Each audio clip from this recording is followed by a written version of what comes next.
Agua.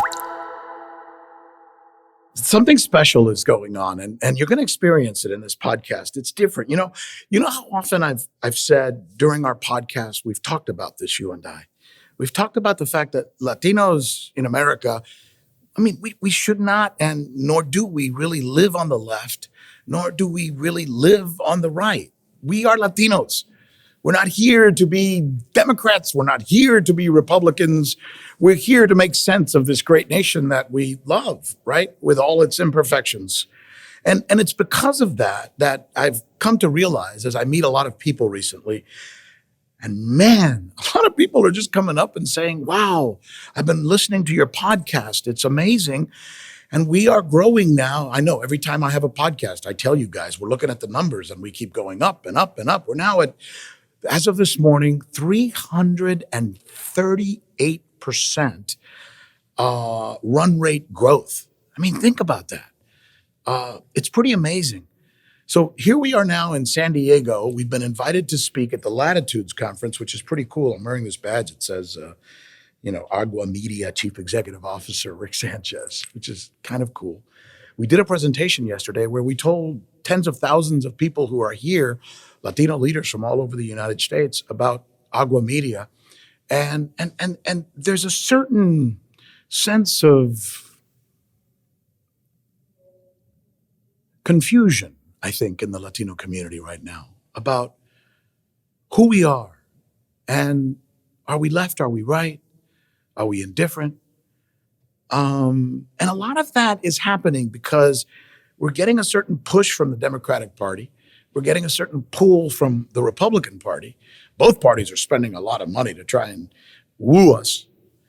And I think it's a good time, as I was here meeting people, to understand why it is that some people feel like they're in this faction or the other. Now, as Latinos, let's face it, we generally vote as a group, for what it's worth, more Democrat than Republican, with the exception, as we've done a podcast on this, where Latinos in Florida chose to vote during at least the presidential election more Republican than Democrat. Well, why was that?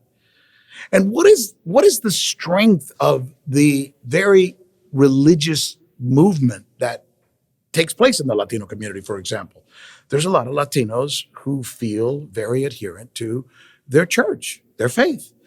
And somehow their faith is used as a reason to vote for one party in particular, which is, in this case, is more the Republican Party. And how prevalent is that? And why is it happening?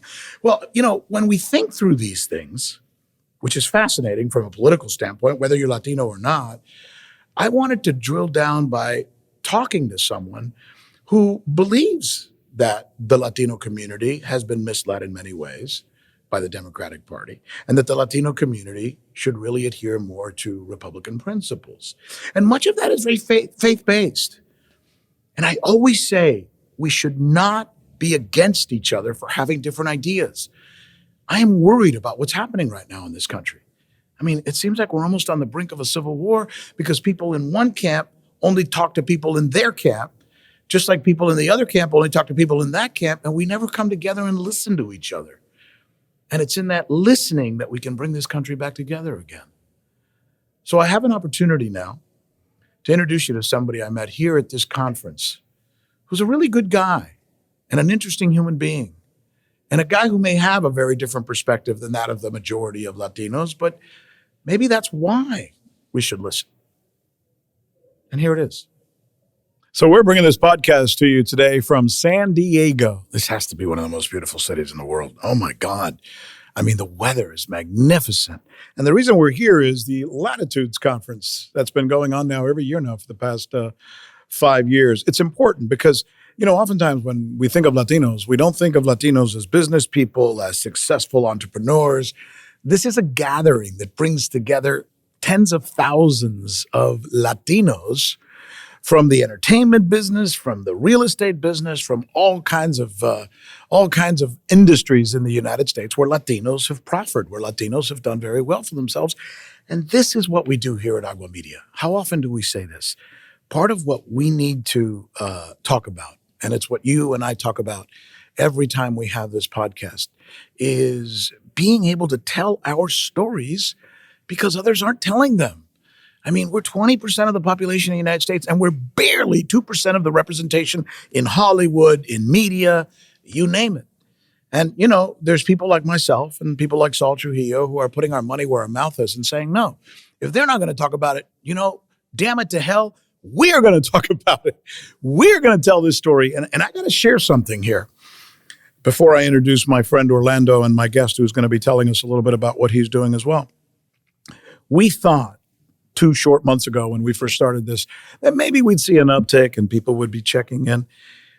We kept thinking, in real estate and in business, there's this thing called the hole in the marketplace. Hole in the marketplace means there's a place that people haven't discovered yet.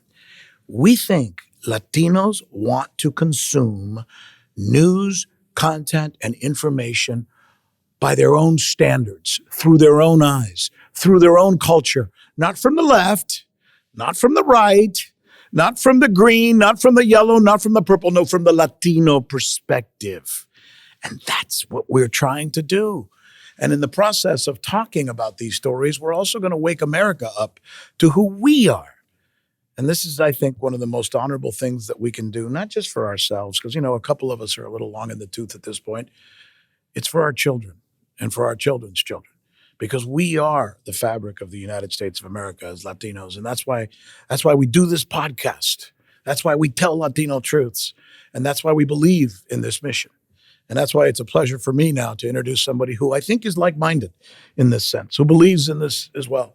Orlando Salazar is a cattle rancher, believe it or not, a cattle rancher from Texas, who has now taken it upon himself to want to tell these stories, to bust the myths, if you will, to tell these Latino truths. Nice to see you, Orlando. Good to be here. Thank you. Thanks for joining a boy from Hialeah and a guy from what? Where'd you grow up, Dallas? I grew up, born in Waco, Texas, lived all over Texas. So I'm a Texan. Yeah. Tex-Mex. That's fantastic. Growing up in Texas as a Mexicano, first generation, second generation? Second generation. Yeah. How'd you get into the cattle industry? Well, I kind of married into it. I married a girl from Dallas, and her family had been from Cameron, Texas, between Waco and College Station. And they had a farm in their family growing up. So when my wife and I got married, her brother had been working with the Houston Astros for many years, and they left and they were going to start their own business. And instead of she going to work with him, I went to work with him. And as a family unit, we started a thing called 44 Farms on their old family farm in Cameron, Texas. And we started with just a few Angus cattle, and it's grown to be the #1 Black Angus genetics operation in Texas and #3 in the United States. Wow. Yeah. What is a Black Angus cattle compared to another type of beef cattle?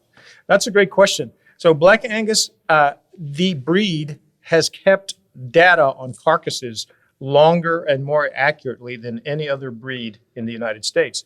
So because of that, they've been able to prove that Angus beef is better from a taste and tenderness standpoint than any other breed. That's why when you go to a restaurant, it could be an Arby's, it could be a McDonald's, it could be a high-end restaurant. They always say that they feature Angus beef. Right. Well, they do that for a reason, because the Angus folks are able to say that their beef is the best because they have the data to prove it, because of the data they've kept on the carcasses all these years that shows the quality of prime, the marbling content, and all those things. And so they can safely say, yeah, that Angus is the best. It's interesting. Living in Texas, you can't help but be embroiled in the politics of what's going on today in the United States, especially when it comes to immigration, for example, which it seems to me, and let me just say at the outset, it seems to me that our nation, both parties, have been deficient for the past 20 years or more in trying to really address this problem without bringing their own refuse, if you will. Ronald Reagan was the last guy who said, okay, let's come up with a policy, let's get it done and move on. Since then, there's been this back and forth, and nobody seems to be able to figure this thing out. Is it that hard? Well, I think neither party wants to fix it. They have their own special interest and their own reasons for hesitating to fix it. Mm-hmm. We on the Republican side, we have big business. Right. We have the Chamber of Commerce folks, and they love that free labor. They love the cheap labor, and the lack of control at the border allows this free labor, cheap labor, just to keep flowing in. There's no context in which they need to hire people. Mhm. So there's no special programs that they need to worry about. On the opposite side, And by the way, there's nothing wrong with wanting to hire great workers no. who are your grandfather and my grandfather, and these people want to come here and work. Look, find out who they are, screen them to make sure they're the good ones. Let them come into our country and make our country great like they have and like our forefathers have for so many years. That concept alone is a great concept. The problem is when it's roughshod, when there's no organization, when they're just letting people in at the border willy-nilly, when there's no control, when there's no screening. That's where we get into the problem with this, Well, right? and they have their own special interests that lobby our people in Washington. So we have the right side, so to speak, the business folks. And then on the left, you have the Democrats who think that they're getting a bunch of really easy votes in the future. So, Yeah. you have two different points of interest, and they're not willing to want to fix the problem. And so it keeps festering and festering. And now with this administration, it's gone full bore into just allowing everybody in, and we don't know who's coming in. And Right. thousands of people are dying.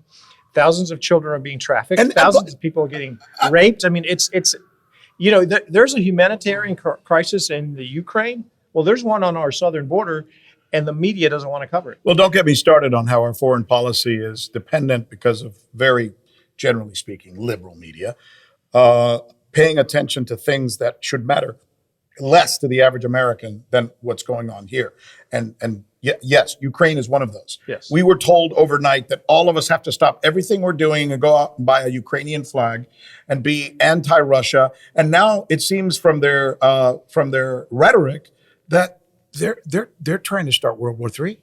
I mean, does anybody know that Russia has more nuclear warheads than we do? Between Russia and the United States, we together, our countries, have like 12,000 nuclear warheads. They have like 7,000. We have like 6,000. So, whatever that math comes out to, they have more than we do. If I'm not saying one way or another, but we have these stories that are fed to us that we feel like we have to buy into from a, as you say, human rights standpoint, where we have our own human rights issues right here in this country. And we don't pay attention. No, we have tremendous issues in our own country, and a lot of this has been caused currently, by that war, unnecessary war. So fuel prices have gone up.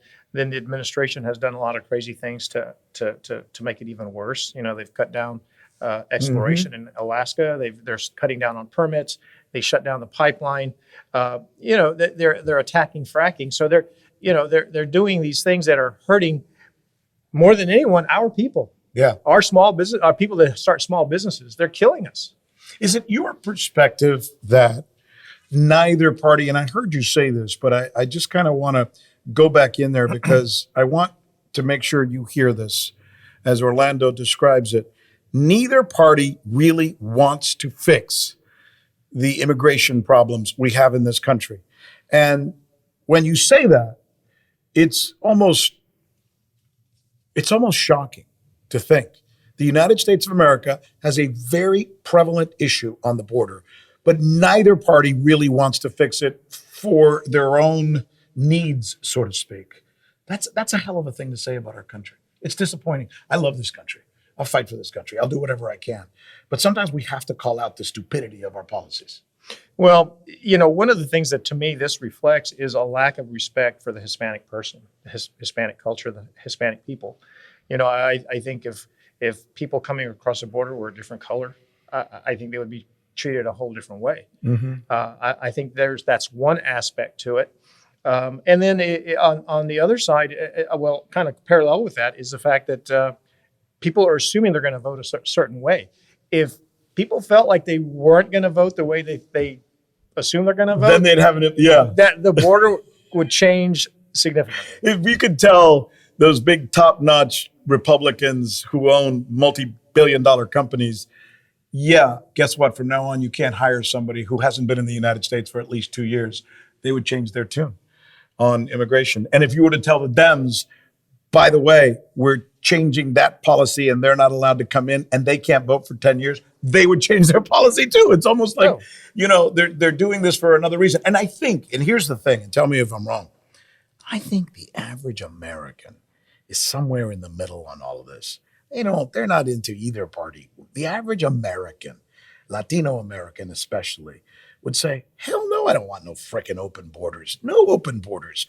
There should be a system. You should have to go through that system, and you should be able to then come here based on the determinants of that system. That's the average Latino American, the way they think. I also think that most Latinos, or most Latinos in the United States, also are not, they're not racist. They're not, Republicans, for example, are not bigots just because of the mere fact that they're Republicans. So we create these arguments where we end up with labels for both sides that I think can be completely unnecessary and don't help us solve the problem. A recent survey was taken in South Texas, and people were asked, how do you see yourself? What do you see yourself being? 95% said we see ourselves as Americans. The next percentage was we see ourselves as Texans. So, people think that Hispanics are not loyal to our country. They're absolutely loyal to our country. And they see themselves just like any other American does. We're proud of our culture, but our culture does not supersede our love or the fact that we are Americans. We agree. Latinos are more apt to fight in the military. The Marines the U.S. Marine Corps has gotten to the point where they've said they have to hold off on recruiting Latinos because they can't stop them from coming. Latinos, for some reason, love being Marines. And it's almost like it's not fair to other cohorts because it feels like most Marines nowadays are Latinos. What does that say? Look at the history of how Latinos have fought in World War II, World War I, Vietnam War, all the way across generations. I know it's not reported enough and not told by the media for some reason, but that's an important part of who we are. What bothers me, and I think it bothers you as well, and that's how we began this conversation, is that for some reason, the representation of Latinos in the United States seems almost unjust. Like, I think the last numbers I saw, we are less than 2% of those represented to take part in the national conversation, be it on NBC, CBS, ABC, you name your network. Why is that? Well, I have no idea why that is. I think the media has kind of overcompensated for the Black community because of what they suffered in the 50s. Which is justified. It's justified. Yeah. And so they kind of go overboard to make sure that they are represented. And I think we have suffered because of that. Because nosotros, well, I was going to say something in Spanish, but, we don't complain. We're not a squeaky wheel. We all we do is we show up and we work.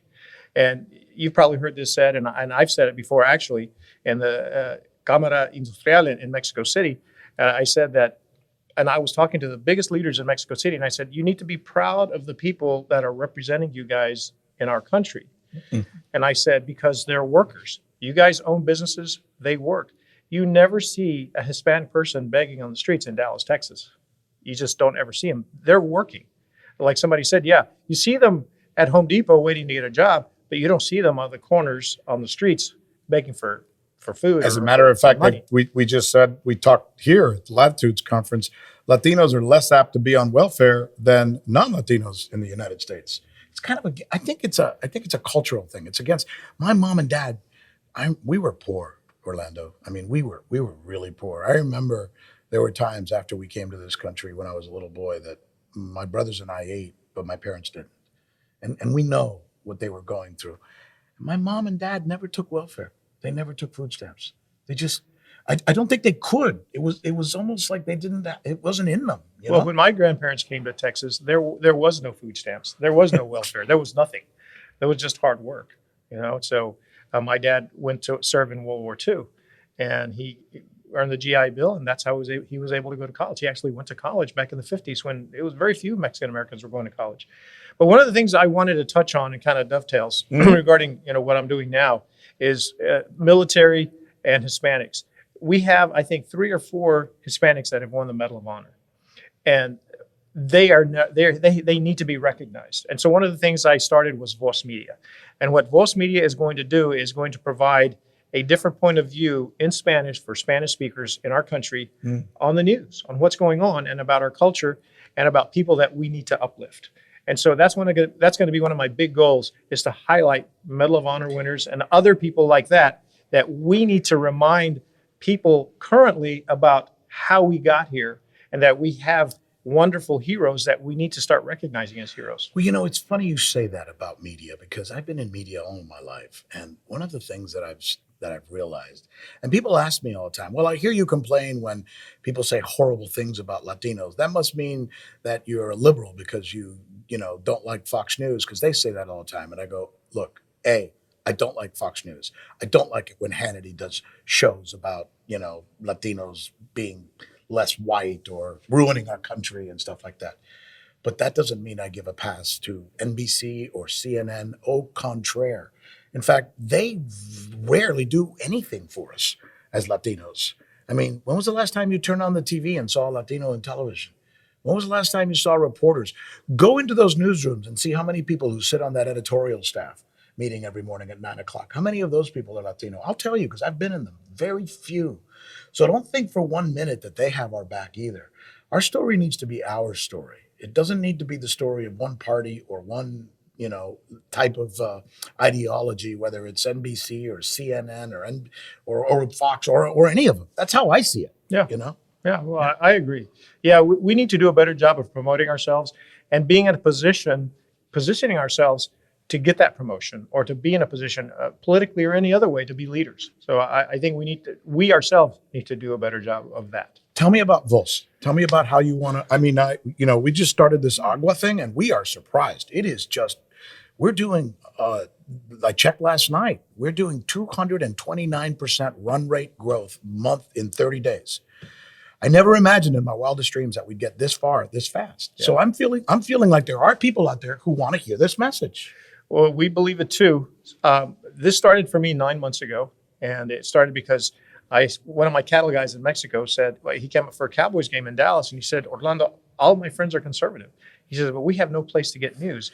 And I go, wow. I said, that's sad, but we don't have it here in our country either. So Voz Media is primarily a Spanish language news outlet. It's VOZ, Voz Media. It's voz.us. That's the website, voz.us. And it's available. You can click on a little button. It can be in English or Spanish. But the content is original content. We cover tremendous stories, and it's all written from center right. And we haven't started doing video yet, but we just leased some. I can help you with that. Yeah, right. Well, we just leased some studios. We just leased some studios in Dallas, and I've hired anchors from Univision, Telemundo, Estrella. That's great. I've hired talent away from even from Newsmax. So we've built a great team, and we're going to start producing content to Spanish speakers that we hope will be a difference from what they're getting from Univision and Telemundo. I have a hard time sometimes explaining to people why, and I imagine you do too. There are people who, when they think conservative, since you said the word conservative, they immediately jump to, oh, conservative, and to what I mentioned a little while ago, oh, Hannity. Oh, so you hate black people. Oh, you hate Mexicans. Oh, you hate this, you hate that. Just like, to a certain extent, you know, look, it happens on both sides. Some people think, oh, so you voted for Joe Biden. That must mean that you're a tree hugger and that you're extremely liberal and you believe in that, you know, that men should be in women's bathrooms, et cetera, et cetera. We have a tendency when we label ourselves to go to extremes. I don't think that's healthy either. No, it's not. And you must have to deal with that all the time, too. We do. And so when I think conservative, I mean, that is a very political term. But for Hispanics and for Spanish speakers, we feel more like it's family values. Those are the things that we don't want to lose. And those are the things that we want to present with that kind of lens is family values type of approach to news, you know, and to what's going on in our culture. Our culture is going down the tubes really, really fast. Mm-hmm. And the media has helped pushing it, you know, down the tubes. What's going on in our schools, what's going on with our children, you know, it's just horrible, you know, and really when you boil it down. You mean, and I think what you're saying is we're losing the basics of who we are. For example, we as Latinos, we attend church in huge numbers compared to every other cohort in the United States. We tend to be more family centric than any other cohort in the United States. A lot of these things are part of our DNA. And I know society is trying to move really fast. But I think the average Latino, including myself, we're not ready to go that fast, you know? Well, and that's the discomfort level. One of the things that you touched on is we go to church. So what we're facing today is, if you really boil it down to the very basic, we're fighting a spiritual battle. It's light versus darkness. It's Mhm. good versus evil. That's why we're seeing the family attacked. Darkness is trying to attack. Once you destroy the family unit, it's over. We're done. Our country is dead. And so when you see things that cause families to come apart, saying that a father's not a father, it can be two fathers or two mothers, or kids can pick what they want to be, start teaching them all these, horrible sexual things when they're. That you can choose your sex after you're and born. not only that, but showing them how to act or behave sexually that is not according to their sex that they were born with.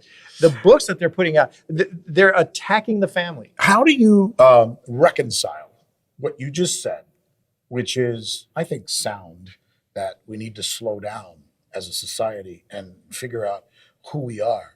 But how do you reconcile that with someone who may listen to you and say, well, you're just anti-gay? I mean, what's wrong with you, Orlando? Why are you saying something like that? How do you reconcile that for them? Because you're not a discriminant. You're not a bigot. I know you. I've hung out with you. You and I have been talking for the last 24 hours, if not more. You're a normal guy, but there's some things that trouble you. You have the intestinal fortitude to express those things, knowing that by expressing those, someone's going to come along and say what I just said. How do you reconcile that? It's not so much being anti anything; it's being pro family. And I think anything that kind of leads to destroying the family is something that we need to be careful with. And I think that mentality is one that it's kind of a domino effect. And so one leads to, so we have the LGBTQ and the other stuff. And yesterday or the day before, there was a story about how the gays were banding together, like a conservative gay group were coming together to ban this recruiting of children and abusing of children, that they were saying this is not what being gay is all about. Mhm. But the point of the matter Which is good then, right? Yeah, that's good. That's Yeah. good. But it's a slippery slope. Once you start leaving kind of that domain where God kind of ordained us to be a certain way. Look, God said He created a man and a woman, and He said, now go forth, be fruitful, and multiply. God knew what He was talking about. It sounds like a verse that's so like big deal. Well, if we're seeing the problems culturally around the world when we're not fruitful and we don't multiply. Look what's happening in Europe. It's dying. Europe is dying because they're not multiplying. Our own country is dying because we're not multiplying. Well, actually, there is one cohort in the United States that's multiplying quite well. Yeah, Latinos. because of our values. Right. Because of our values. Right. I mean, it's simple. When you add 2 and 2 together, you get 4. Right. It's almost like the white Anglo-Saxon European American is barely multiplying himself at this point. It's less than 1. Exactly. Right? Less than 1 person that every couple and yet we are in the +2s. Right. So, and that's interesting. You think that's DNA. You think that's who we are. You think that's a cultural I think that's who we've been. And I think culture and the media are trying to change us. How do you it's fascinating because your argument is, and I think it's an interesting argument, that we as Latinos actually match up better to the principles of the conservative movement, the Republican Party, than we do the Democratic or liberal movement. I hate using labels, but for the sake of understanding, I think it's safe in this case to do that so we all can understand what we're talking about. I agree that that's true. What do we tell our Republican friends? My buddy Tucker Carlson, for example. I like Tucker. Tucker and I have lots of conversations. But sometimes he goes on this, white replacement theory thing about how, Mexicans are too many Mexicans and they're changing America and we don't want them here.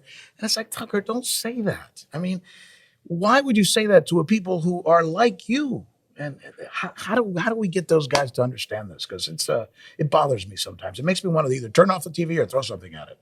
Well, I think they fear the fact that we're going to not vote the way we need to vote. And I think that's their concern. So it's not about us replacing them No, because our skin is a little I think darker. they're worried that we are not going to continue supporting the Constitution, that we're not going to continue supporting the way our country was founded. Mhm. But I think if we together in doing what we're doing are able to educate our people and show them how our country was founded and the values it was founded on, and tell them, like you said, truths, because there is a truth. Yeah. No matter what people say. Our numbers, if they just understood the numbers, 80% of Latinos in the United States are U.S. citizens. Yeah. 95% of Latinos under the age of 41 speak English. 95% speak English. I mean, these are numbers that are there.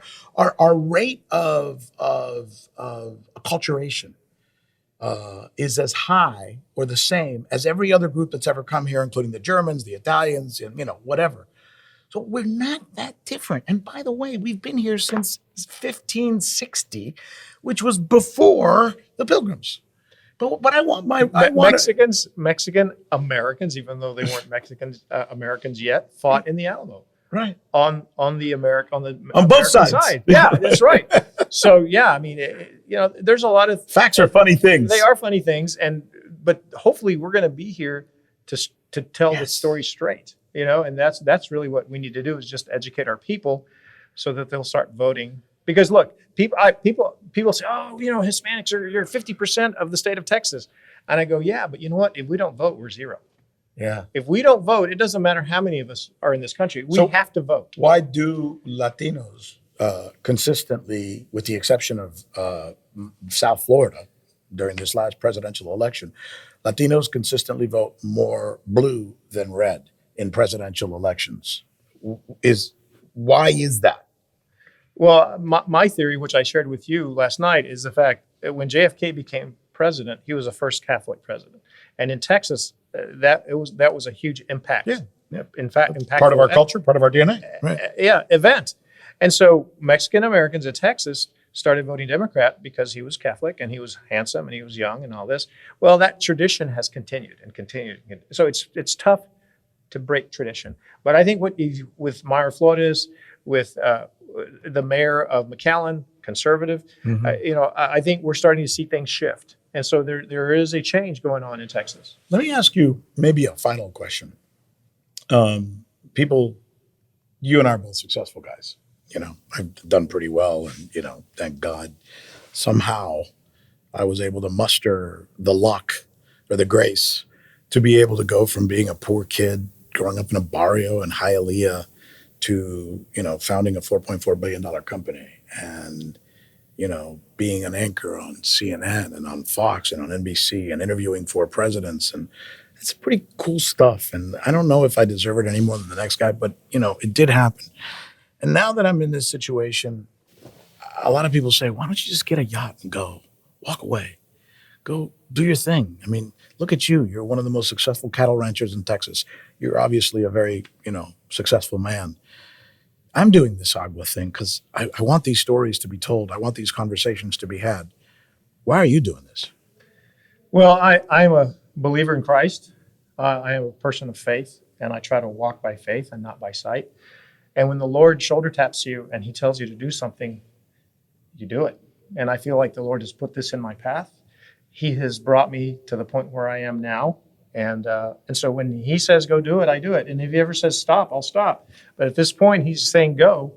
And so this is why I'm doing it. It's not me, it's him. And he's put me on this road, and I'm going to keep going down it. It's about giving back. Yeah. It's about giving back. I mean, I'm sure that doesn't mean you're not going to have fun. I'm still not going to go on a boat from time to time or take in a ball game. But I feel like guys like you and I, we got to help the next generation coming up. And there's something heuristic about that. There's something graceful about that. Well, when you're doing what you're supposed to do, you have fun doing it. It may, from the outside looking in, it may look like hard work to others, but when you're doing it, like you and I are doing it, it's actually a lot of fun. You have a really cool and unique perspective on things, and you're also very forthright, and you're also very courageous. I find that today, very few people will actually lay their ideology on the table and say, look, you may disagree with me, but this is how I feel about this. I get a lot of flack for a lot of the stuff that I say on this podcast. And sometimes people don't like it, and sometimes they like it. But I think in the end, and I don't know if you agree with me, I think there's more virtue in being true to your thoughts, to your opinions, even as long as you're fair with them and don't beat people up just to get your opinion out there, than you would be to keep quiet. No, I agree. Yeah, but we do need to speak up when we're prompted in our hearts and from the Lord. We have to speak up. Thanks so much. Thank Orlando you. I appreciate it. Salazar. It's a great meeting. Voz is Voz. the name of. Voz.us. It's fantastic. And you know who we are, right? Agua Media. This is Rick Sanchez News. You can find us on Spotify. You can find us on Apple. If you happen to be watching us on YouTube, then hit that little subscribe button as well. And tell your friends. These are important conversations that we have. And you know what? Nobody else is doing it. That's why we do. Ándale. Y vamos con todo. Agua.